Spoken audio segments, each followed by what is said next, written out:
Occasion ఏదైనా location ఎక్కడైనా తెలుగువారి వేడుక అంటే ఆలివ్ మిఠాయి ఉండాల్సిందే. నమస్తే, welcome to Suman TV. Andhra Pradesh deputy CM Pawan Kalyan గారి చొరవతో ఆంధ్రప్రదేశ్కు 6 కుంకి ఏనుగులు వచ్చాయి. ఈరోజు బెంగళూరులో విధాన సౌధ దగ్గర కర్ణాటక ముఖ్యమంత్రి సిద్ధరామయ్య, డిప్యూటీ సీఎం డికే శివకుమార్, అలాగే ఆంధ్రప్రదేశ్ డిప్యూటీ సీఎం పవన్ కళ్యాణ్ గారు ఈ కార్యక్రమంలో పాల్గొన్నారు. ఆంధ్రప్రదేశ్కు 6 కుంకి ఏనుగులు అప్పగింత జరిగింది. దాంతోపాటు ఆ కుంకి ఏనుగుల సంరక్షణకు సంబంధించిన డాక్యుమెంట్స్ను కూడా పవన్ కళ్యాణ్ గారికి కర్ణాటక ప్రభుత్వం అందజేసింది. కుంకి ఏనుగుల అవసరాన్ని గుర్తించి పవన్ కళ్యాణ్ గారు గతంలోనే కర్ణాటక ప్రభుత్వాన్ని కోరారు. కుంకి ఏనుగుల అవసరం ఎందుకు వచ్చింది? ఆంధ్రప్రదేశ్లో ముఖ్యంగా ఉత్తరాంధ్ర లాంటి జిల్లాల్లో ఏనుగుల గుంపు పంట పొలాలను నాశనం చేయటం, ఇష్టం వచ్చినట్టుగా దాడులు చేయటం, అడవి నుంచి నేరుగా గ్రామాల్లోకి పంట పొలాల్లోకి దూసుకొచ్చి తీవ్రమైనటువంటి నష్టం చేసే పరిస్థితుంది. అక్కడ సాధారణ పౌరులను కూడా ఇబ్బంది పెడుతున్నటువంటి పరిస్థితుంది. కొన్ని సందర్భాల్లో ప్రాణాపాయాల పరిస్థితి కూడా ఉంది. సో ఈ సమస్యను గుర్తించినటువంటి డిప్యూటీ సీఎం పవన్ కళ్యాణ్ గారు కర్ణాటక ప్రభుత్వాన్ని కోరారు. అక్కడ కుంకి ఏనుగులు ఉన్నాయి, వాటిని ఆంధ్రప్రదేశ్కు తీసుకొస్తే మీరు సాయం చేసినటువంటిది ఆంధ్రప్రదేశ్ ప్రభుత్వానికి, ఇక్కడ రైతాంగానికి అని ఆయన రిక్వెస్ట్ చేశారు. సో అది ఇప్పుడు అమల్లోకి వచ్చింది. కర్ణాటక ప్రభుత్వం 6 కుంకి ఏనుగుల్ని ఆంధ్రప్రదేశ్కి అప్పగించింది.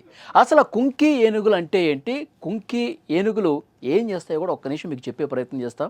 కుంకి ఏనుగులు అంటే ఏనుగుల్ని కొన్ని నెలల పాటు బంధించి వాటికి పూర్తి స్థాయిలో శిక్షణ ఇస్తారు. పూర్తి స్థాయి శిక్షణ పొందిన ఏనుగుల్ని కుంకి ఏనుగులు అంటారు. ఈ కుంకి ఏనుగులు ఇంతకుముందు నేను చెప్పినట్టు పంట పొలాల్లో ఏనుగుల గుంపు కనుక వస్తే వాటిని తరిమి మళ్ళీ అడవిలోకి పంపే వరకు ఇవి విశ్రమించవు అనమాట. అంత సీరియస్గా ఫైట్ చేస్తాయి. అలాగే అడవి ఏనుగులు ఏదైనా ప్రమాదంలో చిక్కుకున్నా, ఏదైనా లోతైన గుంతలు ఎక్కడైనా పడిపోయినా వాటిని కాపాడటం కోసం కూడా కుంకి ఏనుగులు సాయం చేస్తాయి. ఇటు పంట పొలాలని సంరక్షించడంతో పాటు స్థానికంగా ఉన్నటువంటి జనాల మీద కూడా గుంపు ఏదైనా వస్తే వాటిని తరిమి కొట్టడానికి ఇవి చాలా బాగా పోరాటం చేస్తాయి. కొన్ని నెలల పాటు వీటికి శిక్షణ ఇస్తారు. ఏ విధంగా పోరాటం చేయాలి, వాటిని ఏ విధంగా తరిమి కొట్టాలి. సో వీటన్నిటికీ శిక్షణ పొందుంటాయి కాబట్టి ఉత్తరాంధ్ర లాంటి జిల్లాల్లో ఈ బెడద ఎక్కువగా ఉంది కాబట్టి రైతుల శ్రేయస్సు కోసం ఆలోచించి కూటమి ప్రభుత్వం వచ్చిన తర్వాత అక్కడ రైతాంగం ఇదే సమస్య చెప్పారు పవన్ కళ్యాణ్ గారికి. సో వెంటనే ఈ సమస్యను వేగవంతంగా పరిష్కారం చేయడం కోసం కర్ణాటక ప్రభుత్వం రిక్వెస్ట్ చేస్తే ఆ రిక్వెస్ట్ మేరకు ఈరోజు అది ఫలప్రదమైంది. మొత్తం ఈ కార్యక్రమం చాలా అద్భుతంగా జరిగింది.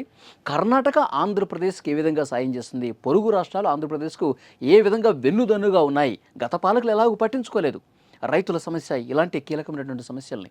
సో డెఫినెట్గా మనం మాట్లాడితే సమస్యల్ని ఏదైనా సరే పరిష్కారం చూపించగలం అని చెప్పి మాటల్లో రుజువు చేశారు డిప్యూటీ సీఎం పవన్ కళ్యాణ్ గారు. సో డెఫినెట్గా కుంకి ఏనుగుల రాకతో అక్కడ స్థానికంగా ఉన్నటువంటి రైతాంగం కావచ్చు, ప్రజలు కావచ్చు, ఎవరైతే ఇబ్బంది పడుతున్నారో ఏనుగుల మందుతో, సో వాళ్ళందరూ కూడా సంతోషం వ్యక్తం చేస్తూ ఉన్నారు పవన్ కళ్యాణ్ చూపించినటువంటి చొరవ మీద. ఫ్రెండ్స్, ఈ వీడియోకి సంబంధించి మీరేమనుకుంటున్నారో డెఫినెట్గా కామెంట్ రూపంలో తెలియజేయండి. పవన్ కళ్యాణ్ చేసిన కృషిని మీరు ఏ విధంగా చూస్తారు?